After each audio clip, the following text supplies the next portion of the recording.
Welcome to episode 3 of STRAE PLAYS. This is Northurion, and I'm flying solo this time, no Agtal today, but that's appropriate for today's topic. Alien Isolation. You are about to witness a story of epic triumph, of a gamer facing his deepest fears and overcoming incredible obstacles against all odds.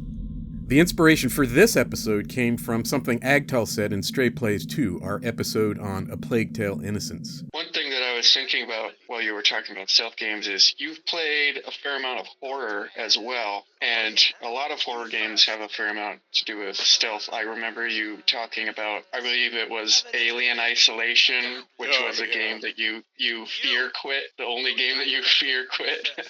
Now is the time for that video. It's true. I fear quit Alien Isolation, the only game I've ever fear quit.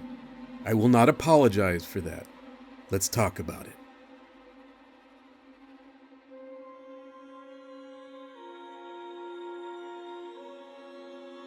So to explain why, we need to go back to a major childhood trauma back when I was just an innocent little Northling in the Night Elf capital, Darnassus. A world where we hugged trees instead of faces. A world of flowers and butterflies and peace and magic. But then I discovered the family VCR left unguarded. I slipped in a VHS cassette of Ridley Scott's Alien, and my eyes were opened to a new world of horror. I had an immediate visceral response. You know, the viscera, the stuff that comes out of you at the dinner table. The feeling of being violated, impregnated, eviscerated, disemboweled, stalked, infested, impaled, ripped,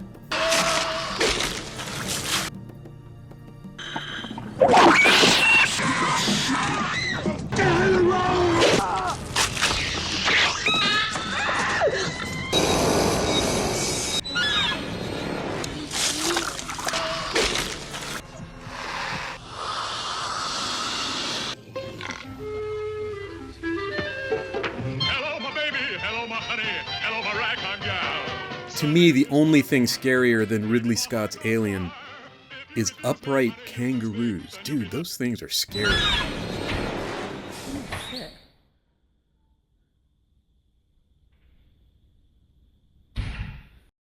But in all seriousness, full disclosure, it was in my college days in the 1980s that I first watched Alien. And then when the sequel Aliens was released in 1986, I remember seeing it with a friend of mine in 70 millimeters. Back in the days before IMAX was ubiquitous, 70 millimeters was impressive. I was hooked. What are the odds that the only two good sequels in human history, Aliens and The Empire Strikes Back, would be released within a 6-year period? Strains credulity, I know. No! But that's where I'll stop, because, flame alert, there are sadly only 2 Alien movies. Okay, the assembly cut of Alien 3 was better than the theatrical release, but low bar. At the time of recording in 2024, the release of Alien Romulus is just days away. I really hope it's awesome, but I'm not holding my breath. I've had occasional glimpses of hope for the franchise, like in the 90s when I started collecting the Dark Horse comic series, now known as Nightmare Asylum. These were published in 1989 and 1990, but I only started collecting them after the disappointment of Alien 3. I mean, look at these things! This beautiful airbrush work by Denis Beauvais. They are classic masterpieces. So in preparation for this video, I reread those comics, and the story arc, while not stellar, would have been no worse than what we got with Fincher's Alien 3, maybe slightly better. Plus, Ripley returns with a BFG, lol. Again, low bar. But that's a topic for another video. So anyway, I choose to follow the popular headcanon theory that all the rest of the films after Aliens, even, sadly, the 21st century Ridley Scott films, are just Ripley's nightmares. No! And I'll add mine to hers because I do have recurring alien nightmares. Many, many xenomorph dreams. Because, as Newt revealed to us, they mostly come at night. Mostly. So thanks, Ridley Scott, and Ronald Shusett, and Dan O'Bannon, and Ron Cobb, and H.R. Giger. Thanks for implanting a cinematic embryo of fear that could burst the thin skin of my delicate psyche at any moment. Thanks a lot.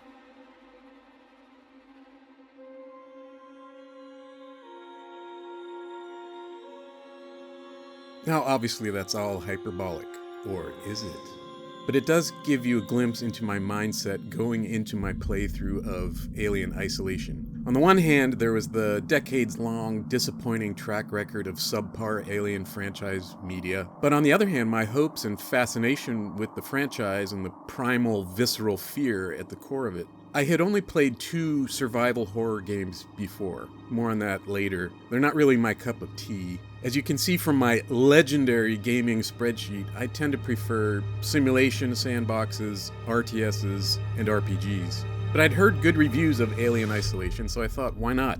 Could be therapeutic to face my fears. And I think personally for you it would be the best thing in the world to get out there and face this thing. Get back on the horse. Spare me, Burke. I've had my psych evaluation this month. And as I've already said, it didn't end up being so therapeutic. So here we are, 57 years later, to finish the job. I am determined to beat this game. So I took the plunge and instantly remembered how the game had hooked me, starting with the title screen. So do you remember this?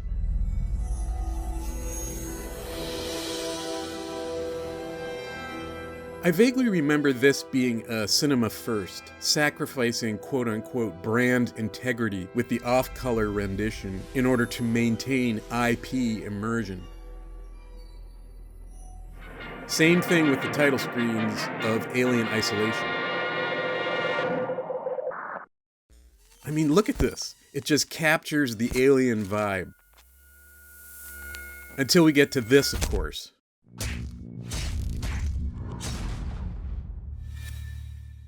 Whatever. But when you land here, you are definitely immersed in the Alien universe. Jerry Goldsmith's soundtrack just whispers loneliness and isolation. The sense of place in this game does sometimes verge on member-berry fan service, but the game developers definitely succeeded in immersing you in the feel of Alien in particular. The lived-in grittiness, the frequent claustrophobia, the retro tech look and feel, the sense of isolation. It's in the title and they nailed it. So just minutes after logging in 2024, I remember why I love this game. I wonder if I can just pick up where I left off. Ah yes, load current save. Glad it cloud saved.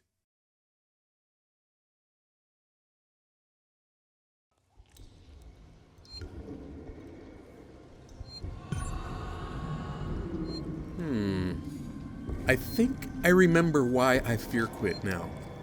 It was down in this egg lair with the eggs and the face huggers. Wait a minute, I don't remember the controls. Phew! Maybe I should ease into this a little more gradually instead of starting at FEARQUIT GROUND ZERO. Ah! That does it. So I decided to do just that, ease into it, which got me deep into the game's save system, where I learned that I started playing the game on October 24, 2016, and then played for close to 3 weeks, 23.1 hours in all according to Steam, before fear quitting on a Saturday morning. Not exactly the witching hour. Somewhere, Saturday morning cartoons were running. That's how fear quit. I fear quit. And yes, I just use fear quit as an adverb. This is a good place to mention one of the huge successes of this game, the save system. I think I mentioned in a previous STRAE Plays that I do a lot of save scumming, and it really would have helped to take the edge off this game to be able to quick save your way through it, which is precisely why the devs opted for a manual save system with only 2 saves, current and previous, with the backup being the mission save, 1 per mission. Genius. It prevents save scumming, increases the sense of jeopardy, and makes you really think about whether you want to overwrite a previous save. The save kiosks are far enough apart that there's always that sense of jeopardy that I just need to get a little farther, but they're not so far apart that you ask yourself, do I want to overwrite my previous save here? Not to mention the fact that manual saves take time. What if I get jumped while I'm saving? More on that later. Trust me. But at the same time, there's always the fallback of the mission save to mitigate the frustration of losing too much progress. It's very tight design. Hats off.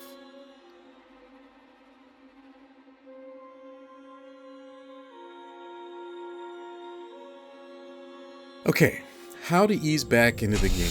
Because of the quirks of the save system, I had to just make a backup of my saves and start from scratch, which I did. I had forgotten a lot of the story beats, particularly the number of human encounters at the beginning of the game. So this reminded me about another one of the successes of the game, which was the pacing. And I want to say that with a major asterisk. Begin asterisk. I think this game is too long by about 1/3. There are, I think, 19 missions in total. I completed 13 of them before I fear quit. I know it's odd to criticize a game for having too much content, but I think the story and the experience could have been tightened. If I had been on the last mission or the second to last, I probably would have stuck with it. But I was only 70% of the way through the content when I fear quit. And I already felt like it had been a satisfying gaming experience. Like I had seen everything the game had to offer. Despite the fear quitting, I mean. End of asterisk. But at least in the early stages of the game, the pacing was good. The fear component is a slow burn, but at the same time, you're introduced to the alien early on. The game introduces you slowly to the types of enemies you'll face, starting with the humans. Later in the game, your primary enemy is the robots. I don't have footage here, sorry. They're clustered mid-game, and I just didn't get that far on my re-playthrough.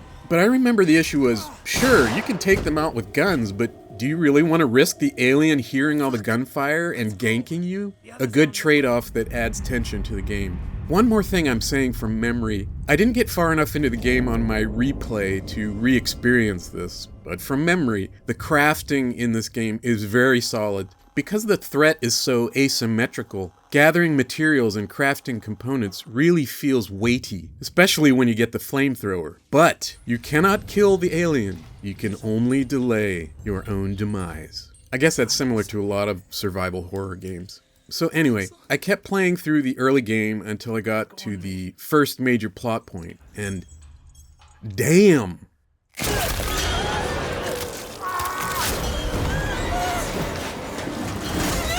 I guess I could keep going, but at this point I said to myself, I think you can do this. Yeah, let's go back to FEARQUIT Ground Zero. Ready to get it on? You know it.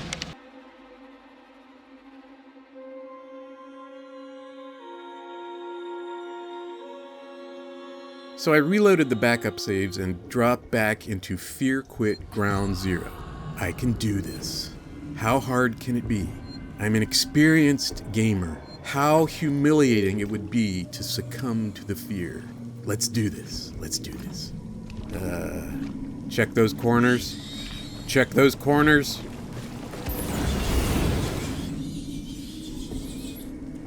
I must not fear. Fear is the mind killer.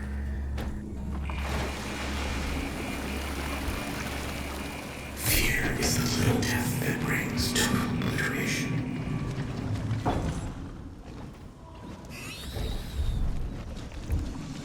I will face my fear. I will permit it to pass over me. I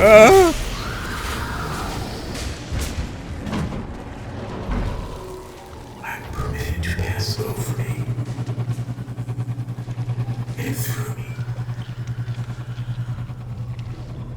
And when it's gone past, I will turn the inner eye to see its path. Where the fear has gone, there will be nothing. Only I will remain. Oh, fuck!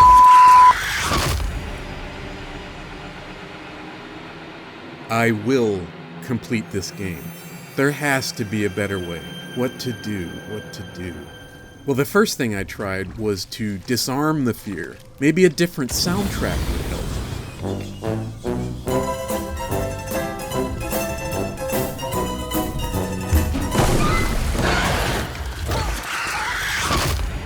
Nope. But then I had another stroke of genius. I'll give this my Slender treatment. Remember a while back I mentioned that before Alien Isolation I had only played 2 other survival horror games? One was Amnesia: The Dark Descent, and the other was Slender: The Arrival. I bought it for like $3 on a Steam sale, and I played it about halfway through. I definitely did not fear quit this one. I mean, the game is mildly scary, maybe because the whole creepy guy in a suit thing isn't exactly fear-inspiring. Guys in suits are almost always creepy, but terrifying? So no, I didn't fear quit Slender Arrival. I rage quit. Now, because I didn't feel like replaying it enough to video capture it, I'm using footage from the Survival Horror Network, link in the description below. It was this warehouse mission where you have to turn the generators back on. I just kept dying for some reason. After a while, I just rage quit. Now that I think about it, maybe that's an exaggeration. I just didn't care anymore. The effort was not worth it. The graphics were mediocre, the game mechanics were not very interesting, and I just stopped being scared. Is boredom quit a thing?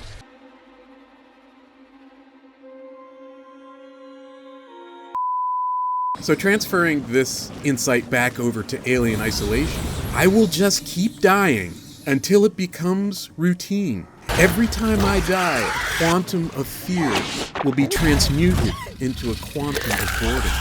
I will complete this game. I will complete this game.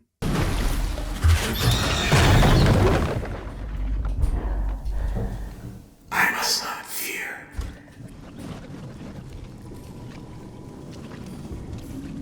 Fear is the mind killer.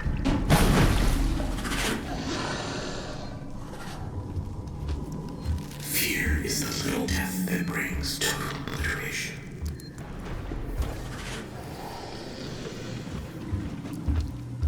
I will face my fear.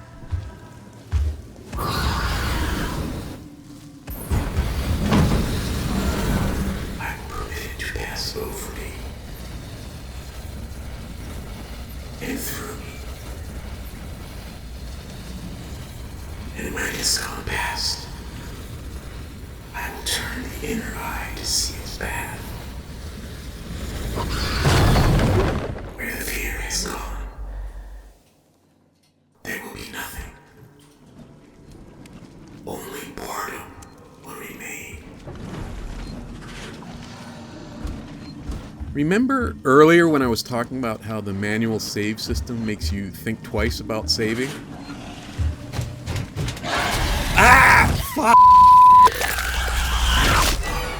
That's it, man. Game over, man. It's game over.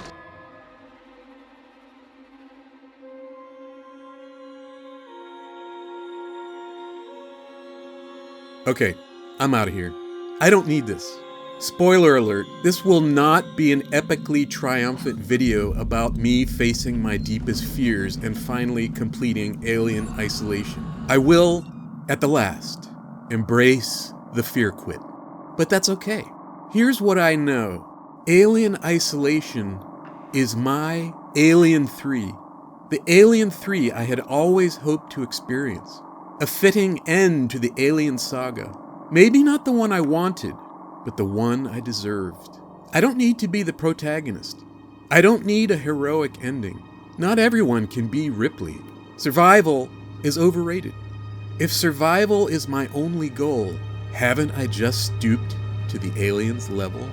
What nobler end could there be than to be cocooned, impregnated, a host, a mother, as it were, for the next generation of xenomorphs?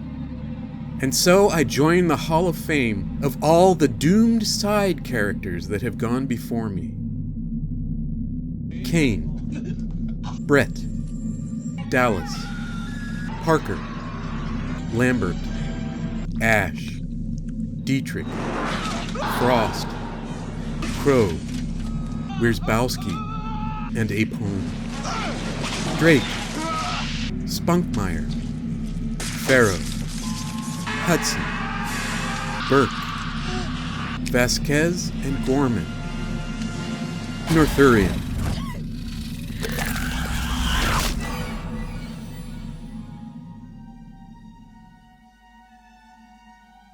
I did not survive the horror, but I am at peace. This is Northurion, last token side character of the Alien saga, signing off.